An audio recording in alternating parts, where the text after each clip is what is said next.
O Lula concedeu uma entrevista à CBN, né? E a entrevista está repercutindo bastante, nem poderia ser diferente, né? Porque tratou, tem vários temas quentes aí, né? E ele falou sobre eles, não tinha como, né? Disse coisas interessantes e importantes, né? Foi para o jornal da CBN, né? Para o Milton Jung e para a Cássia Godoy. Conduziram a entrevista muito bem, com as perguntas corretas, importantes, né? E voglio bene. Sim. O presidente disse que o Banco Central está atrapalhando o Brasil e colocou em dúvida a independência do Roberto Campos Neto. Se está atrapalhando o Brasil ou não, é um debate que a gente pode ter. Eu acho, por exemplo, que as taxas de juros no Brasil são excessivas, mas não sou só eu, tem um monte de gente boa que acha. E essas pessoas boas que acham que a taxa de juros é excessiva costumam ser pessoas que não lucram com a taxa de juros excessiva. Os que lucram costumam achar que não. Ou aqueles que querem derrubar o governo desde o primeiro dia, né? Eu diria, desde a eleição, né? O Lula começou a apanhar já na PEC da transição. Porque não escolheu o caminho que alguns luminares achavam que ele deveria ter escolhido, né? Vamos àquilo que ele de cara falou, né? BC atrapalha. Vamos ver o que o Lula falou. Vai, solta aí. Nós só temos uma coisa desajustada no Brasil nesse instante. É o comportamento do Banco Central. Essa é uma coisa desajustada. Um presidente do Banco Central que não demonstra nenhuma capacidade de autonomia, que tem lado político e que, na minha opinião, trabalha muito mais para prejudicar o país do que para ajudar o país. Porque não tem explicação a taxa de juros do jeito que está. Realmente o Brasil está vivendo um bom momento. A economia está andando, os empregos estão crescendo, o salário está crescendo, a inflação está caindo. Ou seja, o que mais nós queremos? O que mais nós queremos é atrair mais investimento para o Brasil e que o Banco Central se comporte, sabe, na perspectiva de ajudar esse país e não de atrapalhar o crescimento do país. Olha, deixa eu dizer, eu conheço gente boa, gente amiga, que acha que a taxa de juros, sim, é compatível, porque coloca na balança a questão do endividamento, e esse endividamento gera dúvidas nos investidores e tal. Agora, a verdade é a seguinte, né? O Banco Central existe para preservar o valor da moeda.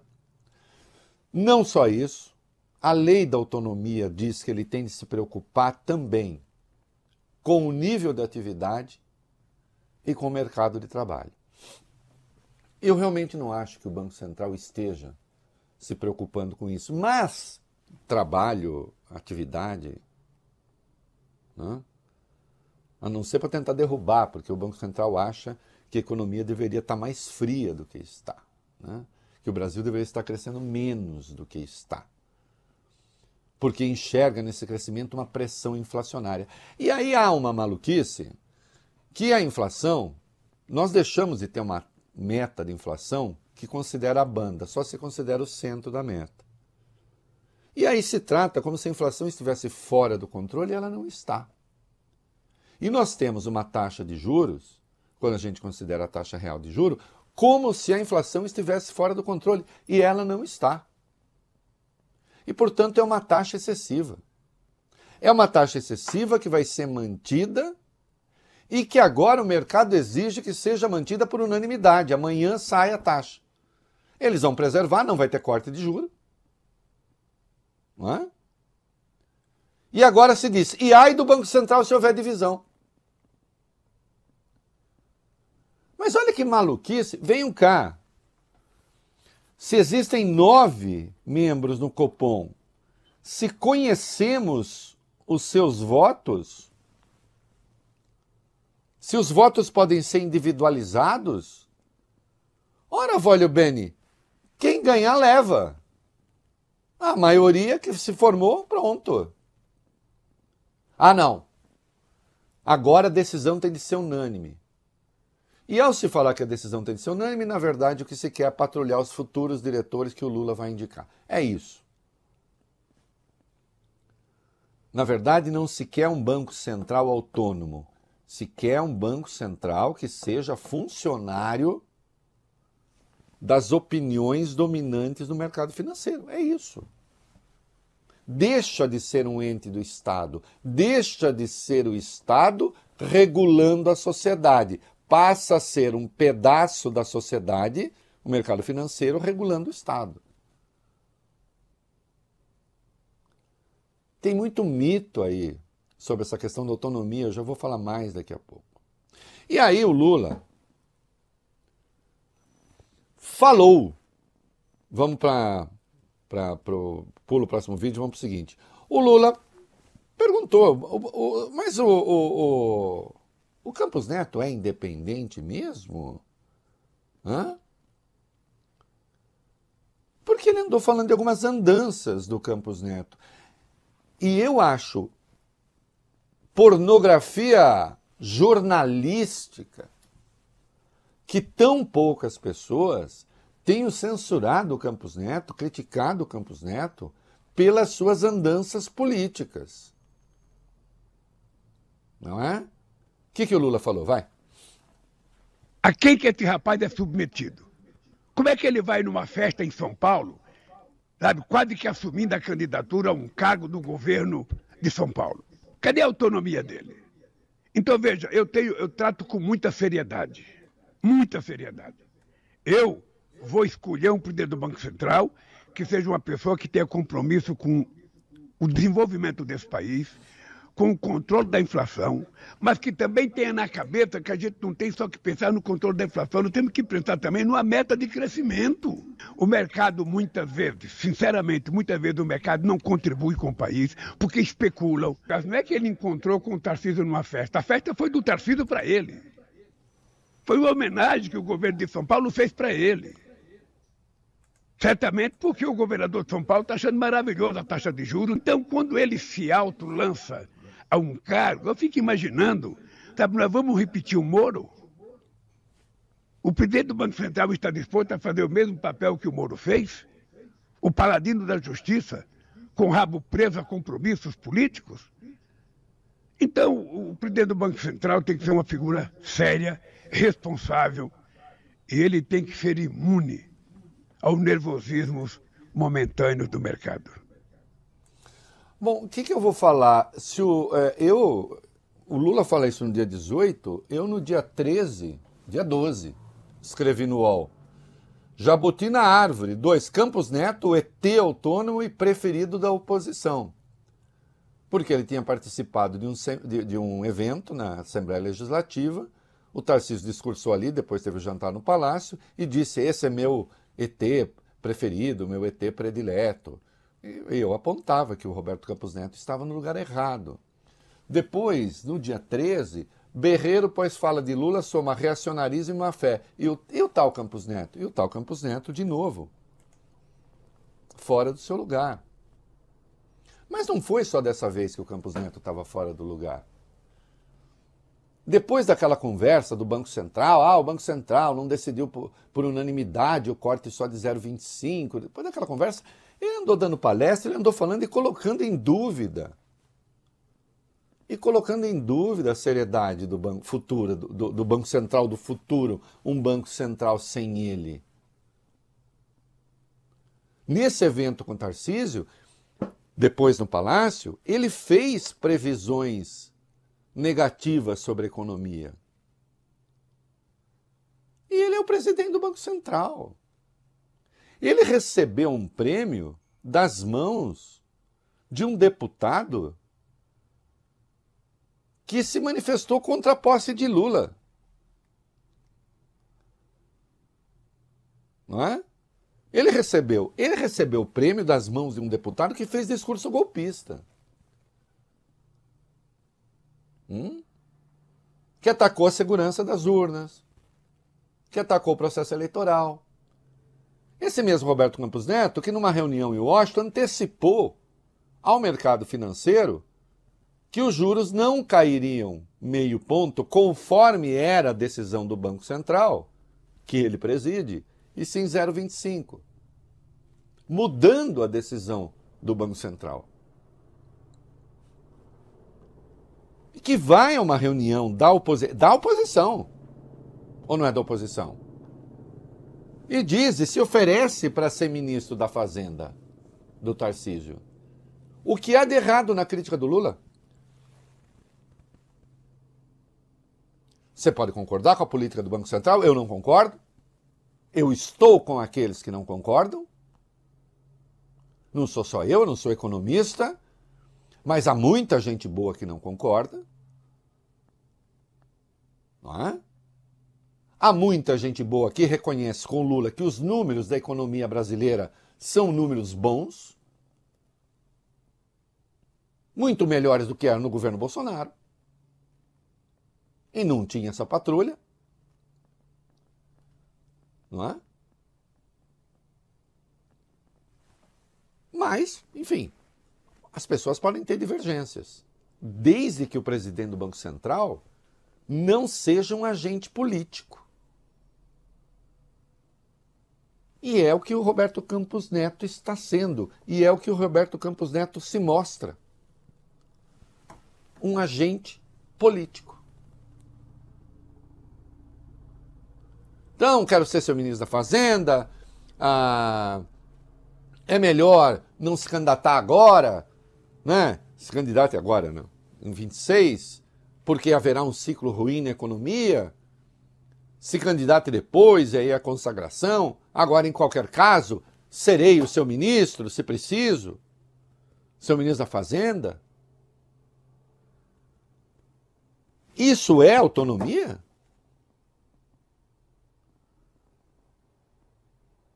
Não é? Obviamente não. Aí perguntaram, mas a senhora acha que ele ouve o Tarcísio, para tomar decisão? Certamente ouve o Tarcísio mais do que a mim. E eu não tenho dúvida nenhuma disso, e ninguém tem dúvida disso. Um presidente do Banco Central, que agora está empenhado na tal da autonomia financeira também, que é transformar o Banco Central passar a ser uma espécie de estatal, com independência financeira, etc. Ele está fazendo articulação política no Congresso, isso não é papel do Banco Central, seja ele dito autônomo ou não.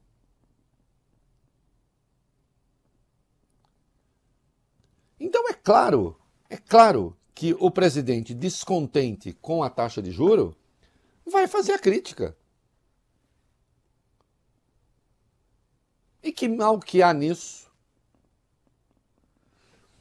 Tanto não há mal que o presidente, por um acaso, pode fazer alguma coisa contra o presidente do Banco Central? Não, né? Ou pode?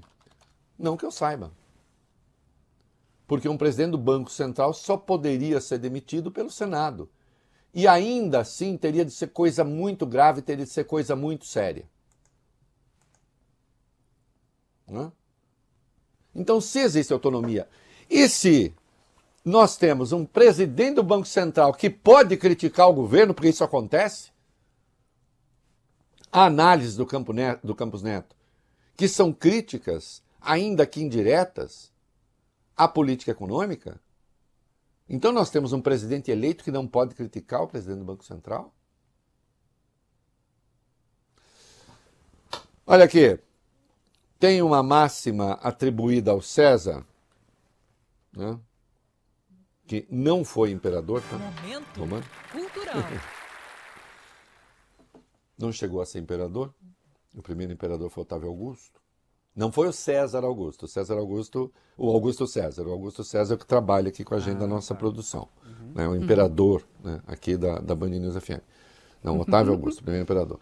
O César, né, ele disse, a mulher de César, a frase é conhecida, a mulher de César não basta ser honesta. Ela também tem de parecer honesta. Não está dizendo que é para aparecer e não ser. Está dizendo que é para ser e para aparecer. Então, ao presidente do Banco Central, não basta parecer autônomo, tem de ser autônomo. Né? Tem de ser autônomo. E, portanto, não pode ter esse comportamento. Ah, mas o Lula exagera. Não é exagero nenhum. É uma provocação barata aquilo que foi feito. Até porque não vai parar. Quem iniciou esse ciclo dizendo vai parar, nós vamos pôr fim à queda da taxa de juros, foi o Roberto Campos Neto. Não existe Copom na prática. Tanto não existe que agora se diz o mercado exige unanimidade. Imagina, Vólio Bene, se 4 decidem que não tem que cortar pelo menos 0,25 na taxa de juros. O que veio? O caos? Então, se decide votar uma lei de autonomia, essa lei de autonomia prevê que o presidente indica nomes, o Senado aprova, só que eles não são autônomos para ter uma opinião divergente da nossa. Não, o Banco Central tem de ser ele uma direção também para o mercado em vez de ser o contrário. É o cachorro que balança o rabo, não é o rabo que balança o cachorro. Mas isso é elementar. E, portanto, que crítica violenta. Não tem nada de violento. Os auxiliares do Tarcísio, claro, disseram, o Lula está encurralado, então agora ele fica fazendo essas críticas. Encurralado por qual coisa? Encurralado por quê? Em que há esse encurralamento do presidente? Olha aqui, eu não sei qual é o futuro, não sei como vai ser. Saiu um Datafolha agora há pouco, a avaliação do Lula melhorou um pouco, mesmo debaixo dessa porradaria toda. Então não sei como vai ser. Acho que as pessoas ainda não têm a percepção da melhora da economia. Se vão ter também, não tem. Eu não tenho, não sei, não tenho bola de cristal. Agora, é preciso que se reservem os devidos domínios, o domínio que é o domínio da política, o domínio que é da política monetária, que é do Banco Central. Então, em sendo autônomo, ele tem que ser quase um sacerdote. E não um pirilampo que sai por aí. Vocês sabem o que é um pirilampo, né? Sabe? Não. O que é um pirilampo? É um vagalume. Vagalume, isso. Né? Tava tentando. Um vagalume que sai por aí piscando, né? Aquela luzinha verde que fica na parte traseira do vagalume, né? São Paulo faz muito tempo que eu não vejo vagalume. E a gente pega ele na mão e ele fica dando estalinho assim. Vocês nunca pegaram vagalume na mão, Não. né? Vocês não. Não. A gente, criança, botava debaixo da roupa assim e ficava iluminado. Né? Quando tinha vagalume. Lá em Dois Córregos tinha. São Paulo também tinha. Não pode ser como um pirilampo na noite escura. Estou aqui piscando. Estou aqui. E vai no jantar. Não sei qual vai ser meu futuro. Se sou ministro da Fazenda, se abro um banco, talvez eu faça. O que é isso? O que é isso? O presidente do Banco Central tem que ser quase uma vestal, Vólio Bene. Sim. As vestais eram as sacerdotisas de Apolo, minha querida Larissa. Momento cultural. De tal sorte, a palavra delas era poderosa, primeiro que era raramente usada, mas elas eram escolhidas desde cedo, tinham de ser virgens, impolutas, porque elas poderiam mudar decisões dos governantes. Poderia ter a marcha das vestais quando elas tinham alguma noção de injustiça. Então elas têm de ser o símbolo da pureza e da independência. Então, sim, o presidente do Banco Central, os diretores do Banco Central têm de ser vestais, já que são autônomos. Tá? E não sair por aí piscando a luzinha. Tá? Do exibicionismo.